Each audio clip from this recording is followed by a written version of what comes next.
Hey everyone, Tanya Fox here from Crafty Crafters.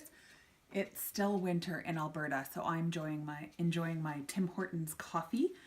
And last week on Thursday and Friday, I was so honored to be invited to the Battle River School Division Teachers Convention, where they were doing this whole component on personal wellness.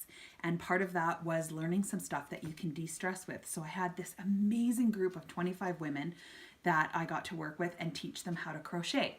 And one of the biggest questions that came up was, what's with all the different size yarns? So I wanted to do a post for these amazing teachers and for everyone else there to kind of bring you through the different size yarns, what they're typically used for. I'm also going to have a sheet that looks just like this that's going to be posted on my Facebook page and my website at craftycrafters.ca so that you're going to be able to print this off. And this is going to have all the information and a little bit more of what we're going to be talking about today. So you're going to want to head over and check that out. So let's get right to it. There's about 6 sizes of standard yarns. There are more that are out there, and I'll get to that a little bit later, but we're going to go through sort of the main 6.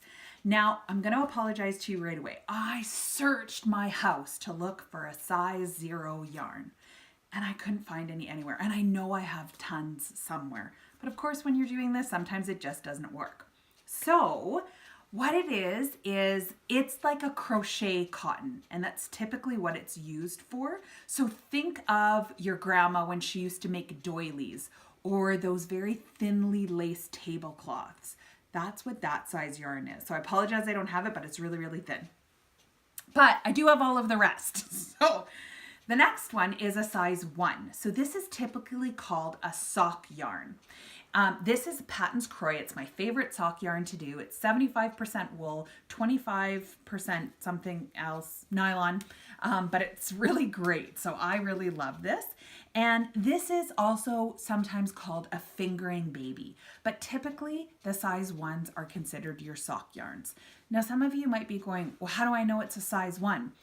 Companies kind of got together and sort of did a standardized weight system. So you can see on most of the balls, like this one here, you're going to have all of the information that you need. So you're going to see the tiny ball of yarn that shows what the size is, and then it has some other information, which we do go through in a different video.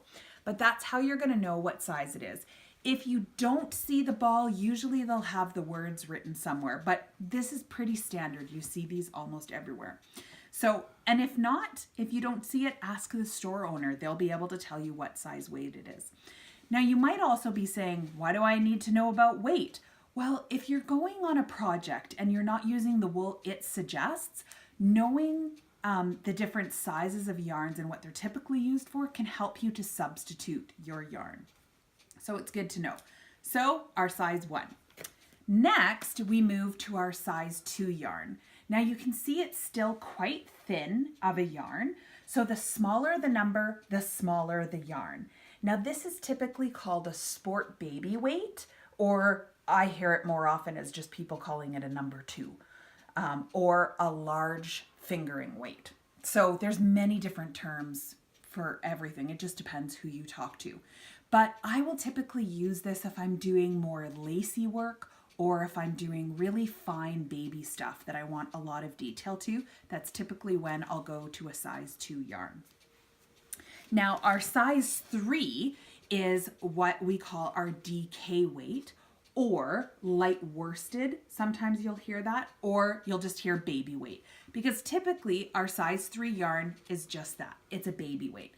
Now I really like the Bernat brand of stuff. This is the Bernat Baby Softy. One of the things that I love the most about baby yarns is they are finally listening to us all, and they're coming out with amazing colors like grays and blues and oranges, and we're getting away from only having pastels available in this. So typically used for baby stuff, or again, more light sweaters. So think of when spring, because it's sprung, I mean, we just turned our clocks ahead. So this is kind of those spring wear or those lighter wears that you want to do. This is sort of getting into your middle road.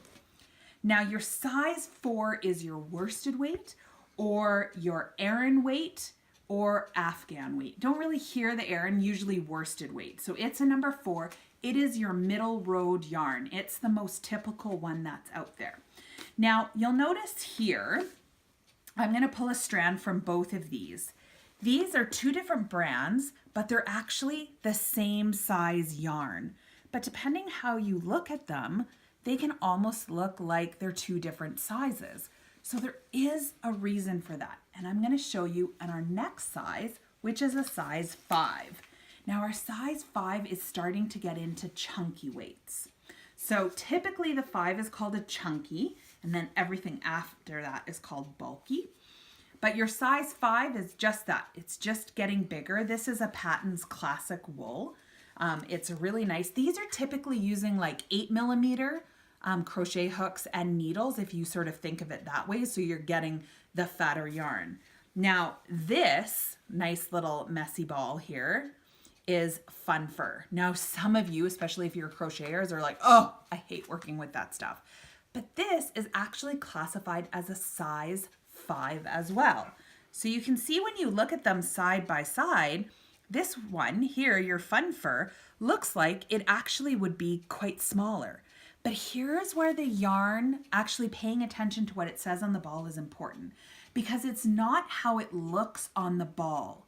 How they determine the size of the yarn is how it works up when you're either crochet or when you knit with it.